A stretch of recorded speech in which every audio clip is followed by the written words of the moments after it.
Hi you guys, welcome to the very first episode of my new show, Movie Night Mondays. On this weekly series, I'll be showcasing some movies that I think you need to see, whether they're absolutely amazing or absolutely not. Today is Monday, January 6th, and today's movie is The Descent. Now, this is one of my favorite horror movies, but it's also one of my favorite movies of all time. It was released in 2005 and directed by Neil Marshall and featured a cast of mostly unknown actresses, but the story itself and the characters are so gripping, you won't care that you've never seen these people before. The plot follows this group of British girls that go to North Carolina to go caving. Now, I've never been seriously caving, but I have been to some caverns, and it's really awesome down there. It's something you need to do if you haven't. But, like any good horror movie, something goes awfully wrong.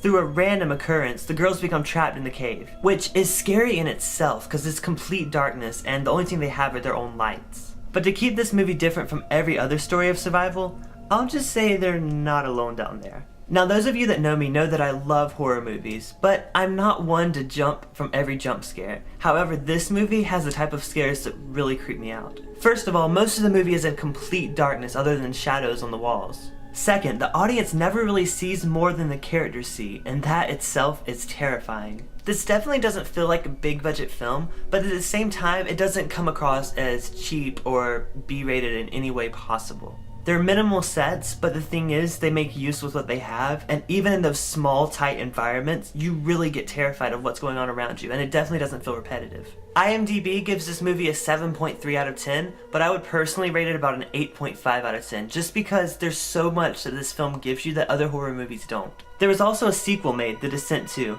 Now, I'm not much for sequels, but this one definitely does justice to the first one and helps continue the story of what really happened down there. This movie is currently not streaming on Netflix, but it was when I originally saw it, so make sure to check back. But you can check it out on Amazon, rent it in HD for $3.99, or you can buy the Blu-ray for about $10 and you buy the DVD for about $7. So it's really up to you, but I definitely recommend seeing it in HD just because it's so dark. You like to see details, as much details as you can to help you through it, to be honest. Links in the description to buy it or rent it on Amazon, and let me know what you think. Like I said, it's one of my favorite movies. Well, that wraps it up for the first episode of Movie Night Monday, but now this is where you get involved. The whole premise of this series is to get you guys to submit some of your favorite, not so popular movies for me to review. And like I said earlier, these can be really good movies or really bad but funny at the same time. I'm so looking forward to the movies that you guys submit. Thanks for watching, and I'll see you again next week.